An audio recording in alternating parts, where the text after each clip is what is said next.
데살로니가 후서 3장 1절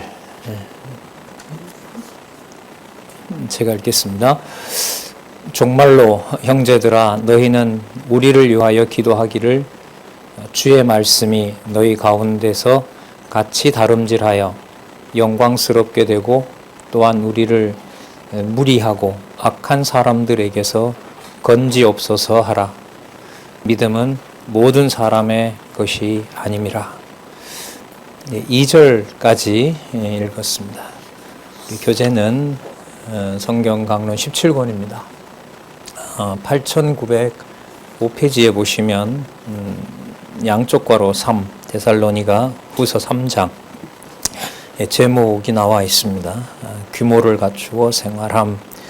이 규모가 어떤 것을 말하는지는 이제 본문에 들어가서 우리가 살펴볼 수 있습니다. 6절, 7절, 11절 어쨌든 본문에 있는 개념을 간단하게 이렇게 제목으로 잡아놨습니다. 성경은 하나님의 말씀입니다. 성령 감동으로 기록하게 하신 하나님의 말씀 절대 진리이지요.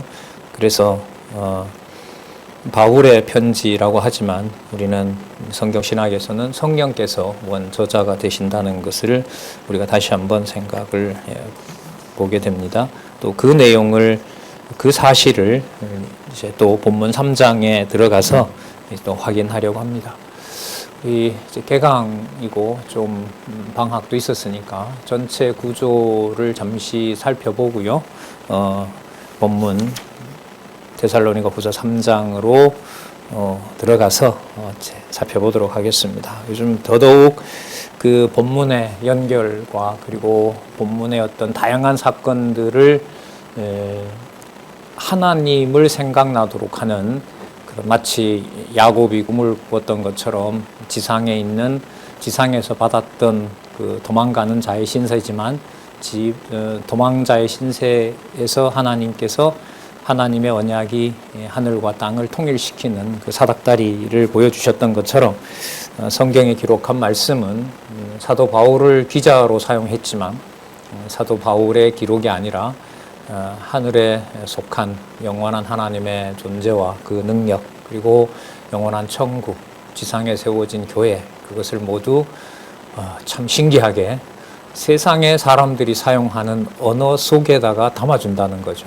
절대로 담을 수 없는 내용인데 그게 담겨져 있는데 그걸 확인할 수 있는 것은 기록한 말씀을 그대로 따라가야만 가능하다는 겁니다. 이걸 이제 성령께서 주관하신다는 거죠. 그러나 이제 500여 년 동안 개신교 성경 권위가 교회의 유일한 지표여야 된다고 주창을 하면서 시작한 500년 개혁 교회는 처음에는 그렇게 하는 듯 했으나 결국은 그렇게 하지 못했고 20세기 이제 초에 바로 20세기 말에 성경 신학이 태동한 것을 여러분도 너무나 잘 아실 것입니다.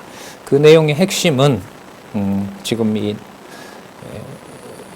번호가 양쪽 괄호 3이니까요. 이건 4가 나올지 뒤로 가면 4가 나올 수 있고요. 이제 앞으로 가면 2가 나온다는 거죠. 그래서 그 사건들이 꼭 연결이 돼야 된다. 그래서 지금 보고 계신 이제 이 성경 개론도 당연히 그렇게 되는 거죠. 자, 우리가 데살로니가 후서 3장을 보면서 데살로니가에 기록한 내용이 무엇인지를 아는 건 이건 너무나 당연한 거죠.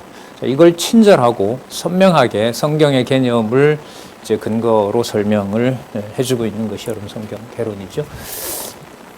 데살로니가 후서는 이제 거룩한 생활의 실제를 보여주고 있습니다. 이때 이제 거룩한 생활이라고 했을 때 이때 생활이 일상생활이 아니라 이제 거룩한 생활인 겁니다. 이때 거룩은 기독교에서 성경에서 매우 중요한 용어인 거죠. 구약의 근거로 보면 430년 종살이 하던 이스라엘 백성들에게 시내산에서 너희들이 바로의 백성이 아니라 여호와 하나님의 백성이다. 그걸 이제 법으로 선포해 주시죠. 그러니까 그 법 전체가 이스라엘 백성들의 앞으로 삶이 가나안 땅에 들어가고 가나안 땅에서 생활하는 그 삶이 전부 구별된 삶이라는 거죠. 그게 바로 거룩한 생활입니다. 이 땅에 이방인이든 유대인이든 이 몸으로 일상적으로 살아가는 삶 같지만 그게 구별되어 있다는 거죠. 자, 그 전에 데살로니가 전서에서는 우리는 그 거룩한 생활의 요소가 무엇인지 고린도전서 13장에 소개하고 있었죠. 이미 또 알려줬고, 믿음, 사랑, 소망이라고 하는 이 내용을 통해서 거룩한 생활, 이건 전적으로 하나님께서 알려주셔야 되는 것이고요. 구약의 이스라엘 백성들에게 언약했던 것이 물론 성취되는 내용이고, 그리스도가 약속하신 내용이고, 그리스도가 보내신 성령으로 잉태해서 이 땅에 오셔서 성취해 주신 내용이고, 다시 약속하신 성령께서 이루어 가시는 일이라는 것을 데살로니가 전후서 내용이라고 우리가 확인할 수 있습니다. 좀 뒤로 이렇게 가볼게요. 이 거룩한 생활 앞에 여러분 뭐가 나왔냐면 골로새서가 나왔죠. 골로새서는 이제 굳건한 믿음의 생활인데, 기억이 나실지 몰라도 굳건한 믿음의 생활에서 철학에 섰던 속임수에 속지 않도록 유의하라. 그리고 초등학문에 끌려가지 마라. 이런 말씀들이 나오잖아요. 그러니까 말 한마디라도, 그러니까 하나님의 백성들이 사용하는 바울이 전해준 그 진리의 말씀이 한마디라도 그 말은 이 땅에 속한 것이 아니라 어디에 속한 것이다? 위의 것이다. 위의 것이다라는 게 어디 나와요? 골로새서에 나오는 거죠. 그럼 이제 이렇게 또 연결이 되잖아요. 위의 것이므로 몸은 이 땅에 있지만 뭐 할 수밖에 없어요? 그렇게 되는 거죠. 이게 우리가 지난번에 살펴봤던 거예요. 이 보면 복음 진리 나오죠. 복음 진리이므로 거짓 진리가 무엇인지 드러납니다. 그리고 복음 진리에 의한 생활입니다. 그때 생활은 몸으로 하는 것이고 말로 하는 것이고 성도들이 함께 생활하는 것이고 가정교회에서부터 가정을 교회로 보는 그리스도가 통치자라는 것을 보여주는 바로 그런 것이잖아요. 거기에 말 한마디와 언행 하나라도 전부 어디에 속한 것이다? 하늘에 속한 것이다. 위의 것이다 라는 것을 이 골로새서에서 보여줬습니다. 그럼 이 위의 것을 소개하기 전에 앞에 여러분 뭐가 나왔어요? 빌립보서가 나왔죠. 이 빌립보서는 복음에 합당한 생활인데, 복음에 합당한 생활에서 2장에 가면 그리스도가 죽기까지 복종하셨다고 얘기를 하셨죠. 그러니까 죽기까지 복종하셨다는 말은 자기 몸에 육신의 몸을 가지고 이 땅에서 살아가는 자들에게 육신의 몸으로는 어떤 것도 의를 이룰 수가 없고, 오직 누구의 순종으로만, 그리스도의 순종으로만 복음에 합당한 생활이 가능하다는 것을 2장에서 말을 합니다.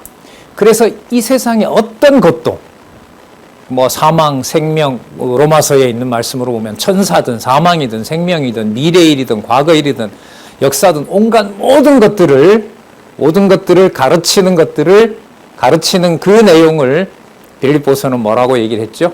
뭘 삼가하라? 거칠어서 얘기를 안 하시네요. 저만 상놈되라고 그런지 몰라도 개들을 삼가하라. 기억나시죠? 개들을 삼가하라. 그리고 그 개들이 거짓 진리를 사도 바울은 뭐처럼 버렸다 그랬죠? 배설물처럼 버렸다 그랬잖아요. 그래서 거짓 진리가 낳은 결과, 이걸 이제 연결을 하면 개와 배설물이라 그랬잖아요. 이제 기억나시죠? 그래 두 개를 합하면 뭐가 돼요? 이 세상의 모든 것들은, 육에 속한 모든 것들은 뭐가 되는 거죠? 개, 배설물을 하나로, 나경희 권사님이 뭐라고 얘기하셨는지 나중에 물어보시면 돼요. 그러니까 일체 이 세상에 있는 어떤 것이라도 잡을 수 없게끔 됐다는 거죠. 뭘 통해서? 그리스도가 순종하심으로. 자, 그러면 또 연결이 돼요. 그렇게 그리스도가 순종하심으로 일체 세상에 있는 모든 것들을 버렸으니까 어디에 있는 것으로 갈 수밖에 없어요? 하늘에 있는 것으로. 그러니까 이 땅에 있어도 무슨 삶이 가능한 거예요? 거룩한 생활이 가능한 거죠. 그럼 이 배설물로 여길 수 있는 것은 이 지상에서 우리 능력으로 이루는 거예요? 하나님의 능력으로 하게 하시는 거죠? 하나님의 능력으로 하게 하시는 거란 말이죠. 그래서 에베소서 6장에 뭐가 나오죠? 하나님의 전신갑주가 나왔던 거죠. 그럼 하나님의 전신갑주는 1장으로 가서 보면 답이 나오죠. 성부 하나님의 예정. 언제 사건들의 성취가 되는 거냐 하면 하늘에 속한 창세전 하나님께 속한 신령한 복이 성취된 내용이 바로 이방과 유대가 함께하는 바로 신약교회라는 사실을 여기서부터 살펴보고 있는 겁니다. 그럼 이 전체가 여기 보시면은 교회의 생활이라고 했을 때 이때 생활은 실질적인 이 몸을 가지고 생활하지만 어디에 속한 삶이 드러나고 있는 거예요? 하늘에 속한. 창세전에 성부, 성자, 성령, 영존하시는 하나님의 존재와 능력이 계시되고 있는 것이 바로 여러분들과 제 몸을 이 땅에 보내서 시작하는 가정에서부터 함께 친족들 또 혈육을 뛰어넘는 바로 지체들의 삶이 바로 교회의 삶이라는 사실을 알려주고 있습니다. 그러니까 이 내용이 너무 이제 심오하기 때문에 그런 위험도 있어요. 막 각 문장마다 다 하늘에 있는 내용을 담기 때문에 임의로 어느 구절을 뽑아서 설명을 어느 정도만 해도 하늘로 갈 수가 있어요. 그러나 한두 마디만 삐끗하면 어디로 올라가는 사다리가 다 끊어져요. 하늘로 가는 사다리가 다 끊어져요. 제가 느끼고 또한 제가 생각하고 제가 했던 공부 방식으로 돌이켜보면 과거 말씀운동 40년 지나는 역사 속에 그렇게 말씀 좋다는 말들은 많이 하지만 얼마나 이게 위대하고 인간이 손댈 수 없는 절대 진리인가를 성경 신학 총서를 통해서 확정을 해 주셨음에도 불구하고 그 부분들이 우리가 매우 약하다는 겁니다. 그래서 다시 말씀드리면은 기록한 말씀대로 그대로 따라가는 거.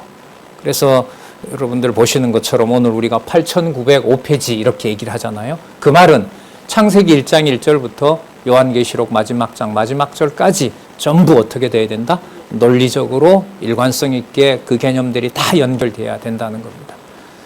이걸 이제 확인해 주기를 호소하고 이 말씀이 맞다는 것을 강변을 인간적인 용어지만 강변하고 있는 내용이 여러분들 보고 계신 바로 이 강론집이라고 할 수가 있습니다.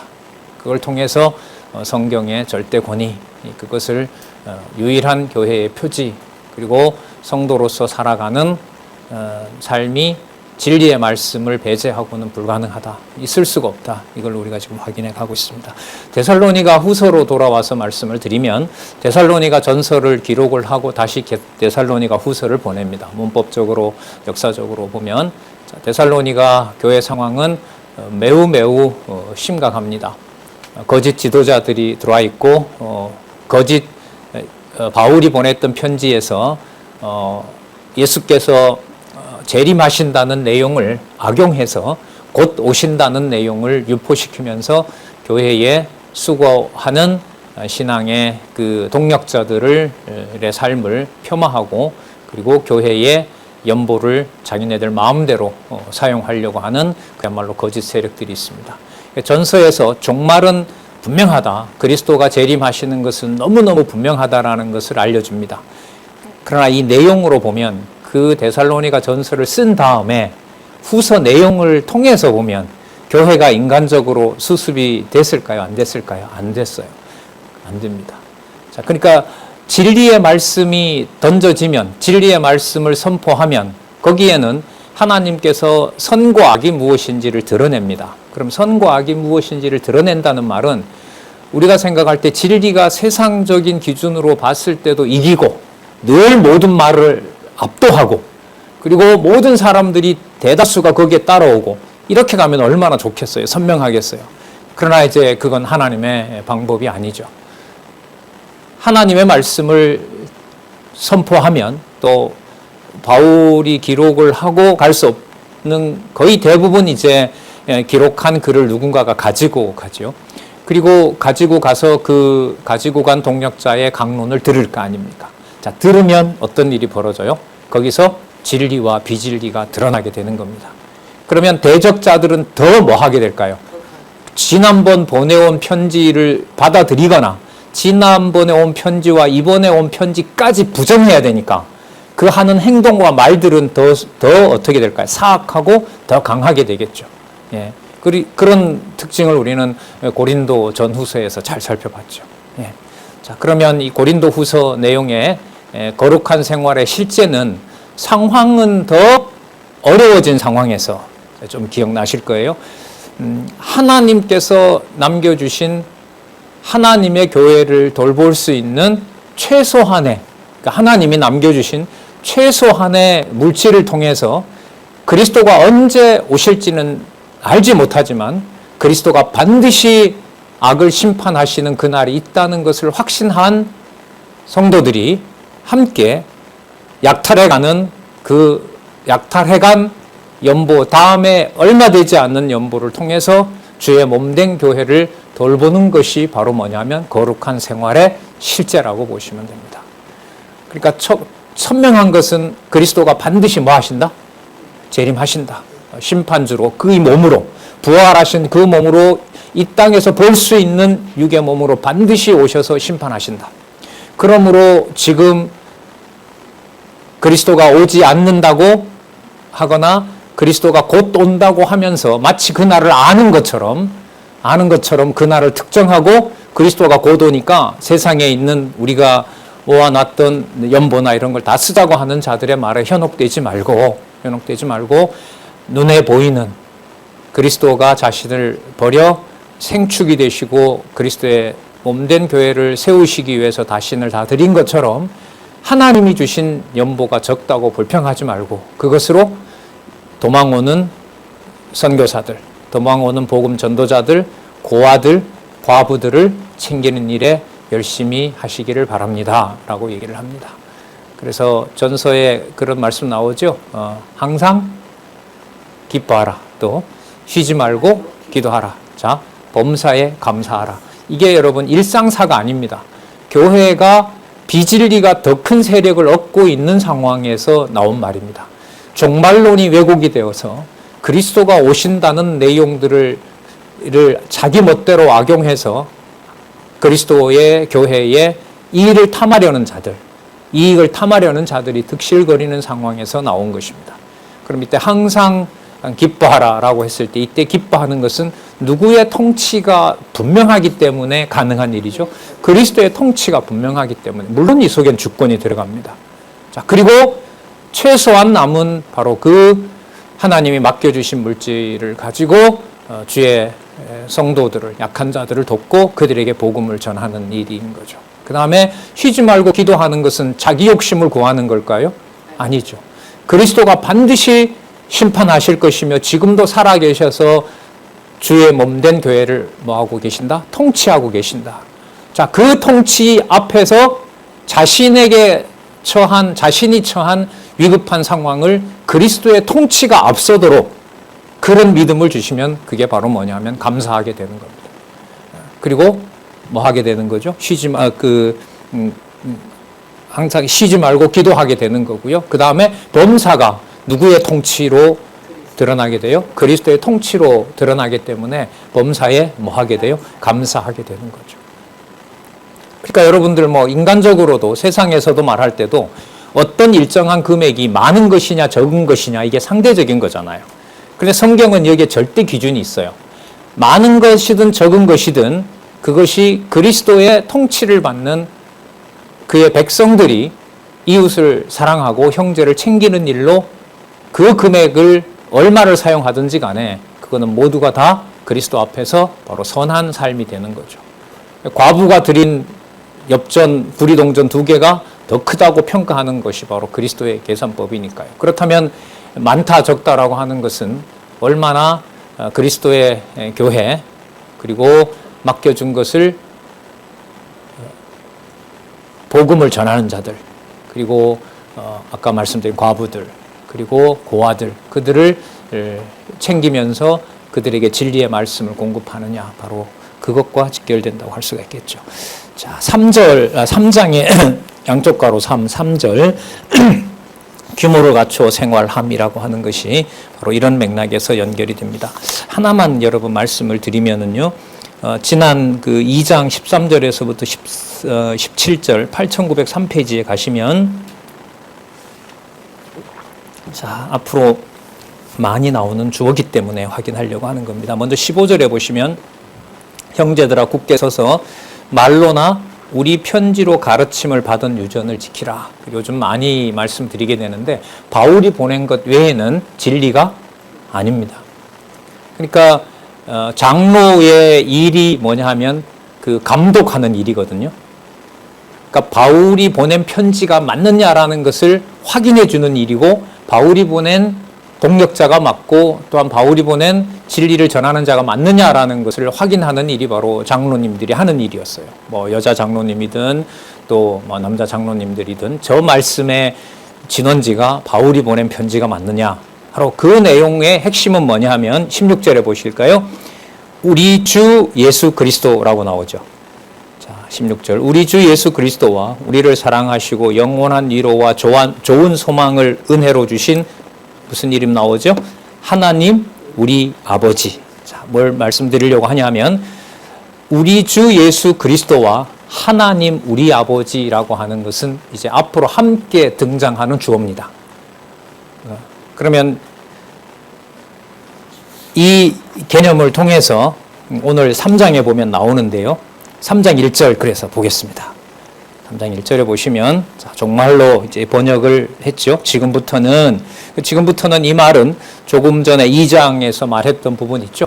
바울이 보냈던 편지, 그것이 자기 말이 아니라 하나님의 말씀이다라고 하는 것을 받아들이는 거. 자, 그것을 이제부터는 정말로 형제들아 너희는 우리를 위하여 기도하기를 뭐라 그러죠? 주의 말씀이, 그럼 이번에 발표했습니다만 이 주의 말씀의 주가 바로 여호와입니다. 여호와의 말씀이 너희 가운데서와 같이 뭐하여? 다름질하여. 여러분, 다름질하는 게 사람이에요? 주의 말씀이에요? 예, 여호와의 말씀이 다름질합니다.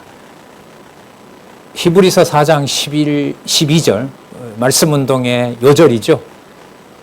하나님의 말씀은 살았고 뭐가 있어? 운동력이 있어. 그러니까 뭐가 운동하는 거죠? 말씀이 운동하죠. 그래서 우리 이 단체의 이름이 말씀운동이잖아요. 자, 거기에 이제 함께 하게 하신 분들, 바로 교회 동력자 협회죠. 여호와의 말씀이 너희 가운데서와 같이 다름질하여 영광스럽게 되고, 또한 우리를 무리하고, 그러니까 무리하다는 말은 옳지 못한 비진리다 이 말이죠. 비진리를 전하고 또 악한 사람들에게서 건지옵소서 하라. 근데 이건 하나님의 약속되어 있는 바거든요. 그러니까 진리의 말씀이 유대와 이방에 반드시 전해진다는 것은 하나님의 약속이니까요. 믿음은 모든 사람의 것이 아님이니라. 예, 아주 단호하고 분명한 말씀이죠. 그러니까 믿음은 선물인데 그 선물이 모든 사람에게 다 있는 건 아닙니다. 어느 정도로 이 믿음을 주시는 방법이 주권적이냐면, 유대인들에게 준 것과 같은 믿음을 뭐해요? 빼앗아서 그 선물을 누구에게 줘요?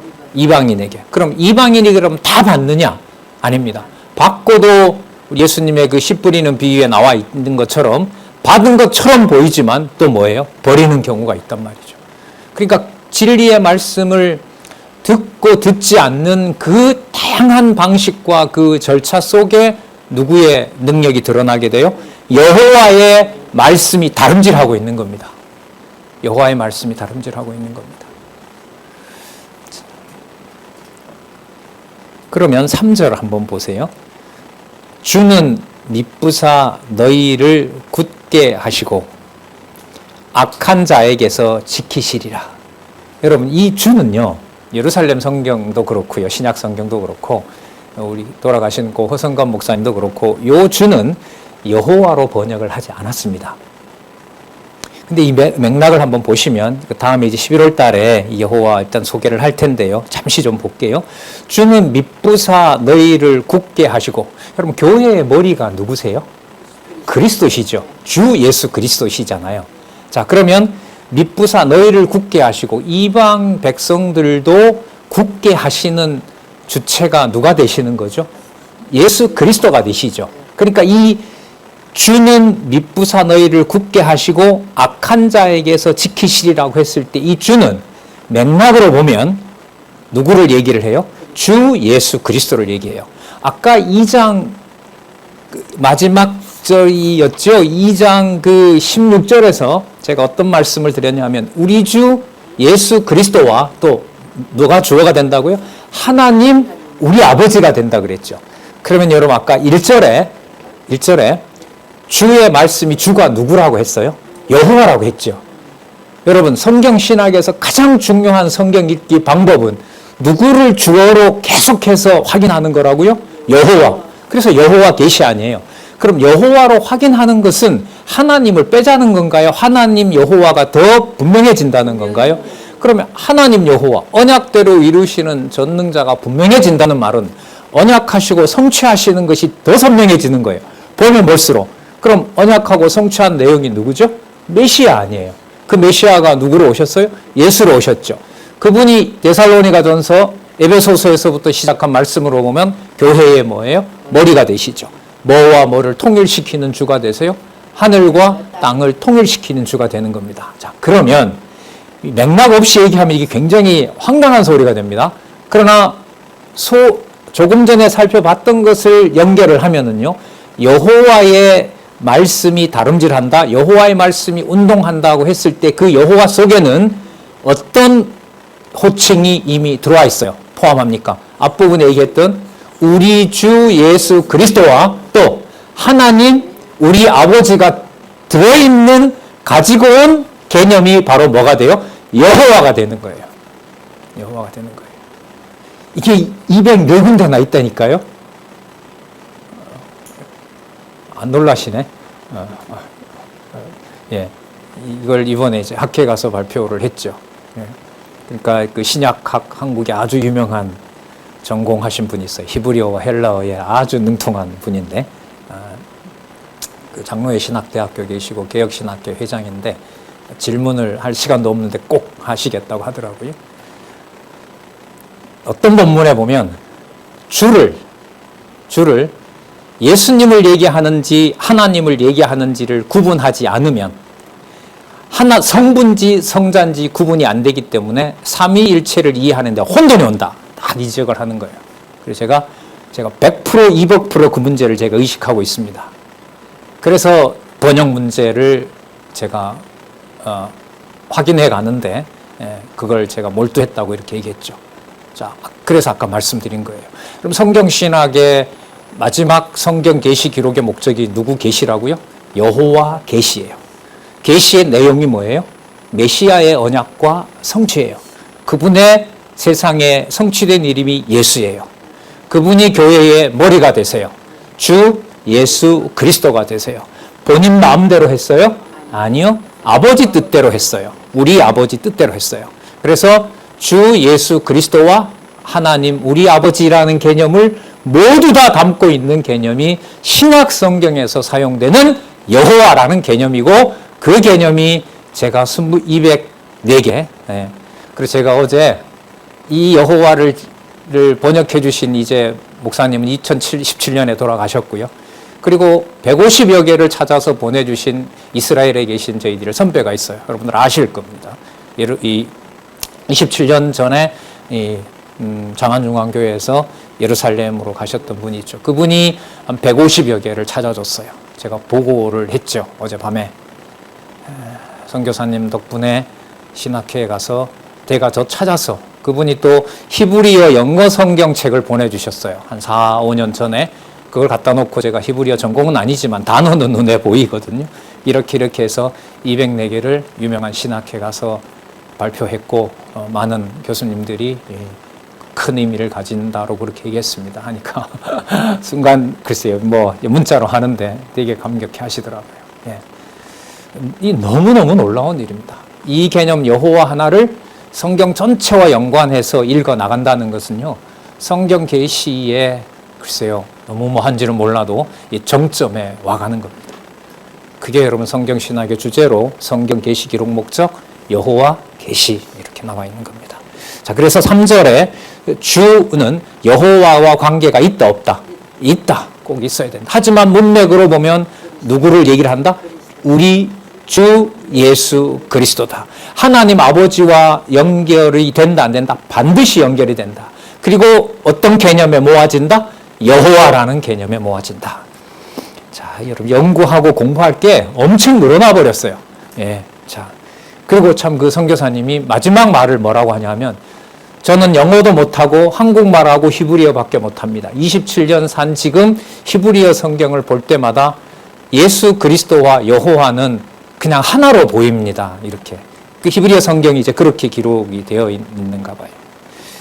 자, 어쨌든 그런 일들이 있었습니다. 계속 볼게요. 주는 미쁘사 너희를 굳게 하시고 악한 자에게서 지키시리라. 이게 반드시 재림하신다는 내용을 바탕으로 하고 있습니다. 너희에게 대하여는 우리가 명한 것을 너희가 행하고, 우리가 명한 것은 사도 바울의 글을 통해서 성령께서 깨닫게 하시는 내용이죠. 그러니까 여기에 여러분 이른바 성부, 성자, 성령이라는 이 삼위 하나님, 영존하시는 하나님이 이 본문에 계속해서 바탕이 되고 있는 겁니다.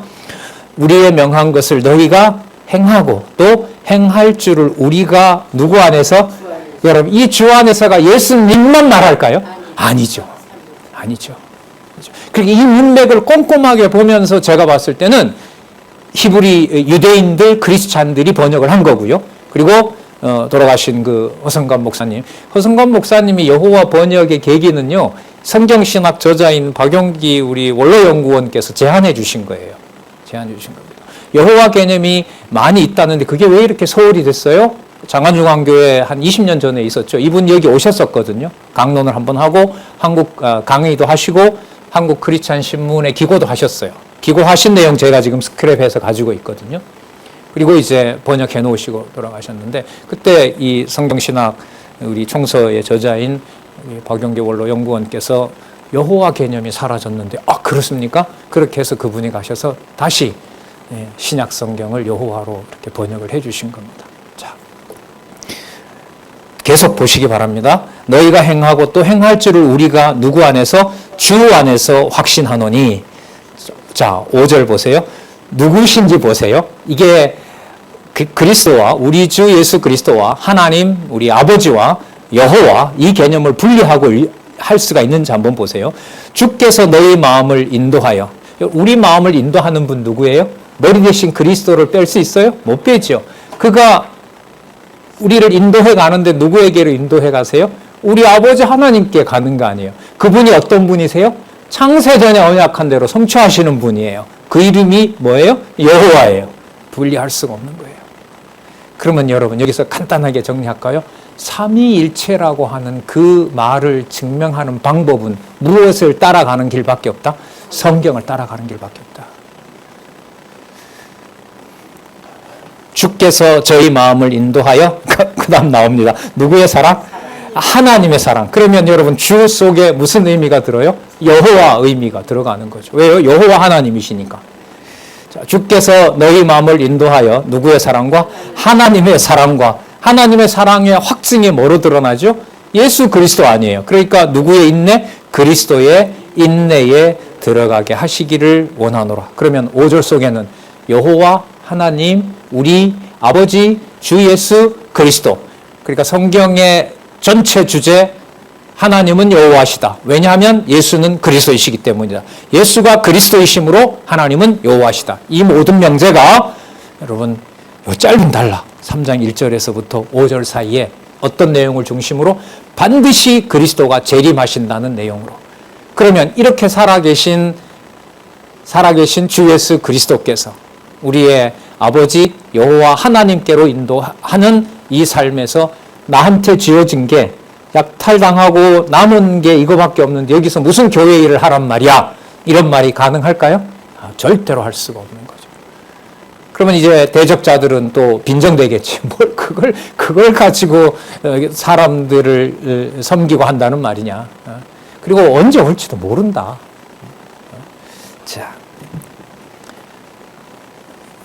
앞으로 나올 내용이 데살로니가 후서 다음에 디모데 전후서잖아요. 그렇게 잡아준 분들이 모인 것이 디모데 전후서에 나오는 교회 체제입니다. 그렇게 하나님이 준비해준 바로 체제가 가정교회에서부터 시작을 하는 겁니다.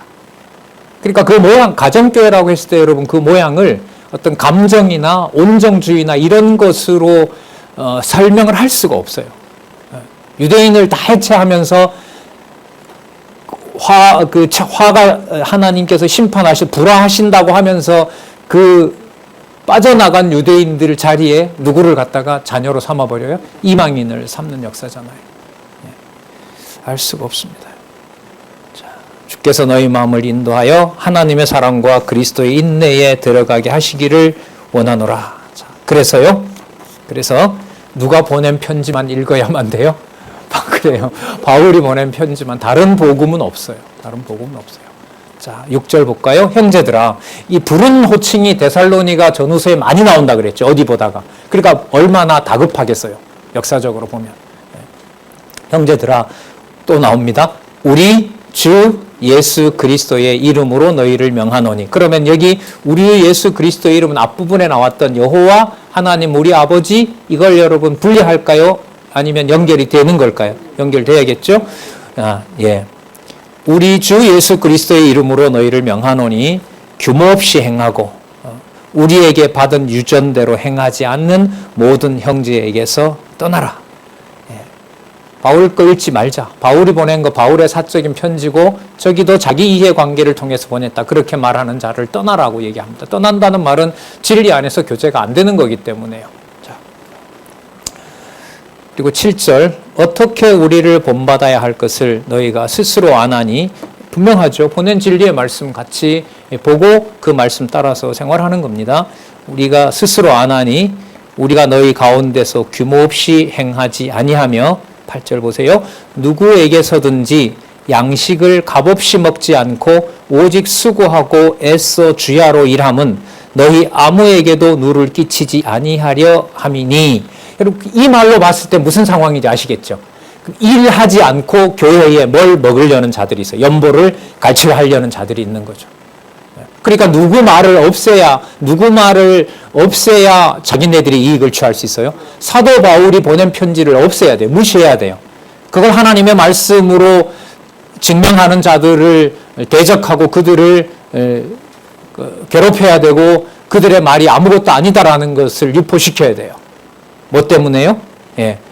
바울도 함께 있으면서 수고하고 애썼던 바로 그 연보를 자기네들이 가져가기 위해서는. 바로 이런 상황입니다. 아무에게도 누를 끼치지 아니하려 함이니, 9절 볼까요? 우리에게 권리가 없는 것이 아니요. 그러나 오직 스스로 너희에게 무엇을 보여? 본을 보여 우리로 뭐하게? 본받게 하려 함이니라. 여러분, 본을 보여준다라고 하는 것은 앞부분에 나와 있는 내용과 연관이 돼야 됩니다. 여호와의 말씀. 자, 살았고 운동력 있는 말씀. 바로 그 내용의 핵심인 주 예수 그리스도가 머리 되시는 사건. 바로 그가 유일한 아버지, 이방인도 바로 이방인의 아버지가 되신다는 사실을 알려준 거. 바로 그걸 듣는 자가, 보세요. 내가 사도의 위치에 있고 당연히 공개를 받을 수 있는 자의 위치에 있지만 이 오해하지 않게 하기 위하여 하나님 여호와를 더 선명하게 소개하도록 하기 위해서 성령께서 사도 바울이 데살로니가에서도 뭐 했습니까? 힘써 주야에 함께 일하는 거죠. 함께 일하는 겁니다. 그러니까 제가 자식 입장에서도 이런 측면에서 가정교회의 부모님을 이해한 것은 참 한참 뒤의 일인 것 같아요. 예. 저희 어머니 한 13년 전에 돌아가셨는데 그때까지도 이런 말씀에서 비춰보면 철부지였던 게 훨씬 더 많은 것 같아요. 성경을 강단에서 그 당시에도 가르치고 있었음에도 불구하고. 예.